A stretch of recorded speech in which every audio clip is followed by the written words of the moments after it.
Yeah, thank you. Well, congratulations on the brand new album, and we're also so happy to hear that you're well again. So, yeah, congratulations on both. Yeah, thank you, man. Yeah, feeling much better over the last week for sure. Yeah, thanks for the record. Yeah. Yeah, not a problem. Well, mate, that's how I was going to start off by asking was what kind of goals were you guys setting for yourselves with this album? Was there something in mind that you wanted to try and capture with this album? Well, I mean, you're always chasing your last mix and always trying to improve in the mixing aspect of records. But as far as songwriting, I mean, you just never know what frame of mind in or what point you start attempting to write music. But I know, like on this process was much smoother than it was for Brotherhood. Brotherhood took a couple of years to write, get it recorded. With this one, we focused about 9 months of time and just really dove in and just got it done. When we were coming off the Slayer reunion or the farewell tour, I don't know, maybe we're in a better state of headspace and ready to go, and we're just focused on getting it done. And it was definitely a different process this time around. And, since we did create a lot of the stuff so fast and went in the studio without, doing demos, a lot of it really was put together and really came to life as we got in the studio and really started arranging and putting it together and finding the right vocals and patterns. It really kind of let us get a little more creative on this record, just kind of, doing stuff on impulse and not really overthinking it too much, I guess. Yeah. Was there a lot of face-to-face writing going on as well with the songwriting rather than other times when bands rely on the internet to do songwriting? Well, a lot of this was me and Eric starting it, getting together. Yep. And Gene's in San Diego, so he'd come up. So most of us were working in that sense. Like I didn't hear any bass till Steve laid his tracks down. There's songs like Kodaham Robbie where all of a sudden the whole song changed to me. All of a sudden I'm like, whoa, there's bass there now with the vocals and drums. And, it just changed it. So yeah. It sounds from hearing you talk that it was a pretty relaxing time in the studio as well. Did you guys feel any pressure at all, or was it relaxing all the way through? It's not pressure, but I think in a sense it was challenging because we did put ourselves under pressure just because we went in, like I said, unprepared. I mean, we could have went in unprepared and delivered a piece of crap and just, not work, but we had all the right parts going into it and the time to put it together and really focus on it and think about it. I think I just listened to the record. There's just so much different feelings and flavors that Eric gave me as far as riffs go. Yeah. A lot of songs really have their own identity and feeling and vibes. There's also, talking of those feelings, like I was going to say, there's also some different things creeping in there as well. Like there's almost a sludge metal sound there on City of Angels, and there's a bit of a black metal vibe on Night of the Witch. Was that something that you guys were aware of when you were recording these tracks, that they did all sound very, very different? Well, I mean, we don't know as the process goes, but I know when we wrote Children of the Next Level, which was the first song we wrote for the record, music and lyrics and everything, it almost could have been right off our Brotherhood record. I mean, it could have fit on that record, and we thought maybe, okay, this is the feeling and where the direction we're going, like Brotherhood.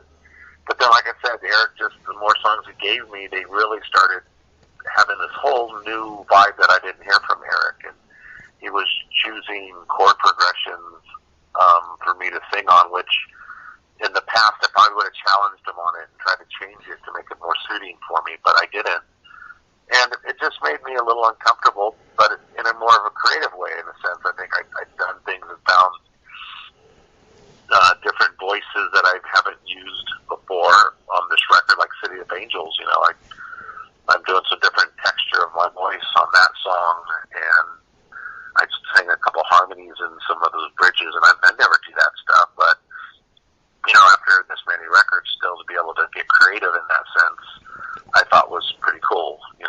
Yeah. And what were some of the things inspiring the lyrics? Because there seems to be so many vast inspirations there, from movies through to actual worldly horror.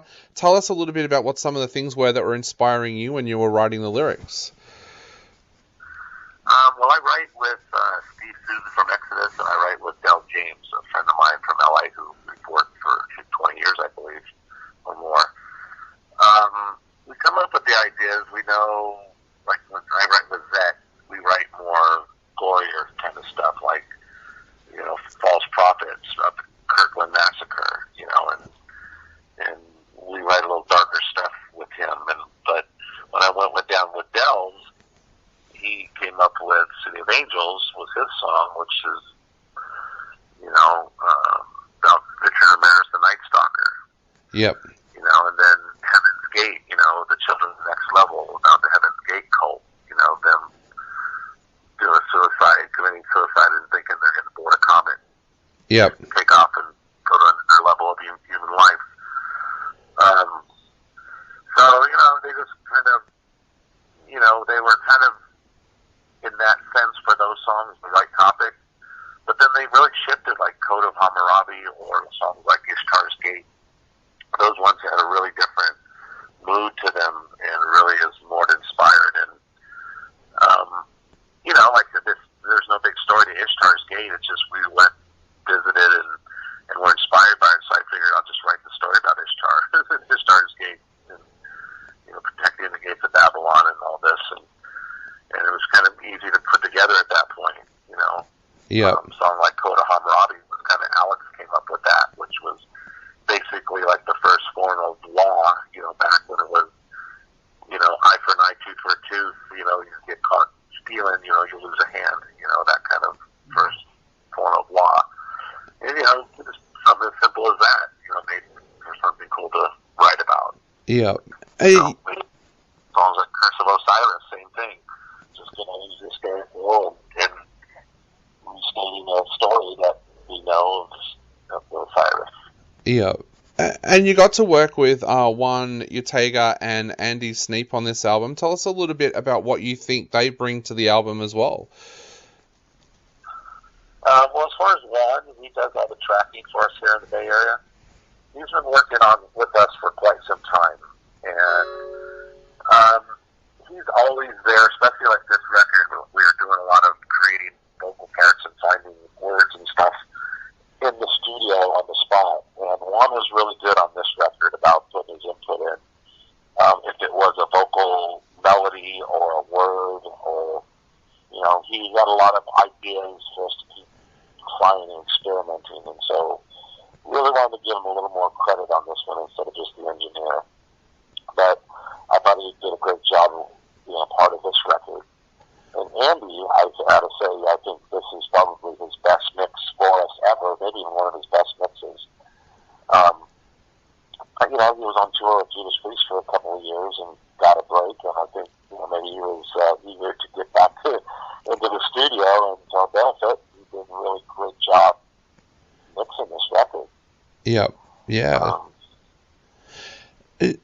And I'm pretty old school when it comes to albums as well. Like, I fell in love with the cover of this album as soon as I saw it. Tell us a little bit about the cover and the artist that worked on this cover for you. Well, his name's David. He's been working with us since about 2008. Yep. He does all our album covers and our T-shirts and a lot of anything artistic. He gets involved with us, and this one started as a sketch. It didn't even start as a title. He sketched out everything, and it's hard to tell by looking at pencil sketches, but it evolved into this real dramatic-looking piece. And, we stared at that thing for months when it was finished because we still never had a title for the record. And we looked at it and kind of figured it's these three guys, they're holding vats of DNA creating mankind or life. It's got to be something creating, or they're swinging hammers. We couldn't figure it out until about a week before we delivered the record. Is when Eric came up with Titans of Creation.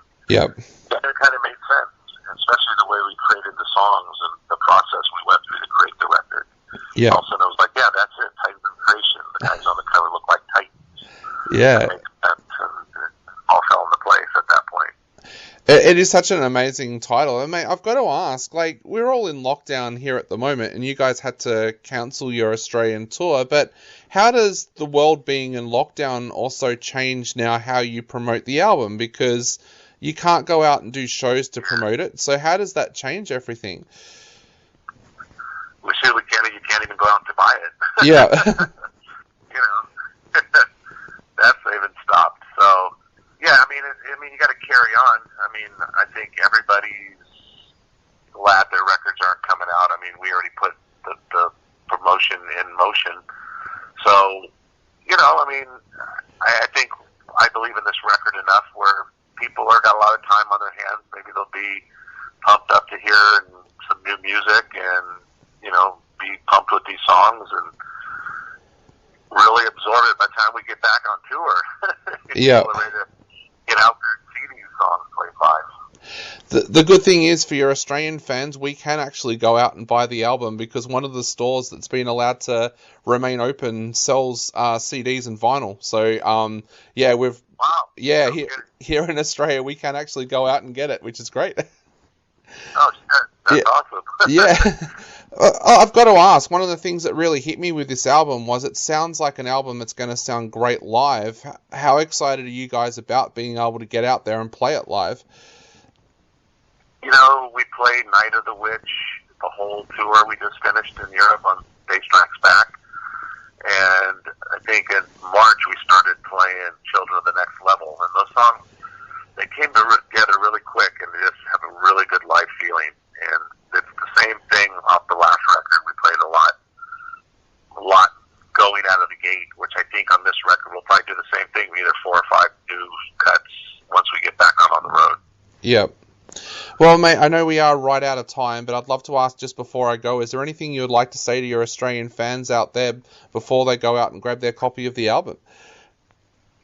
Well, just that we'll be back, you know, hopefully Download reschedules and puts us in their thoughts and gets us over there. The people haven't seen it. We did a really cool animated video for Children of the Next Level. It's real fun to check out. Besides that, you know, we're hopefully see everybody hopefully in 2021. Definitely. Well, Chuck, thank you so much for chatting to us. Stay safe, and we'll see you very, very soon. All right, cheers. Yeah, okay, mate. All right, bye.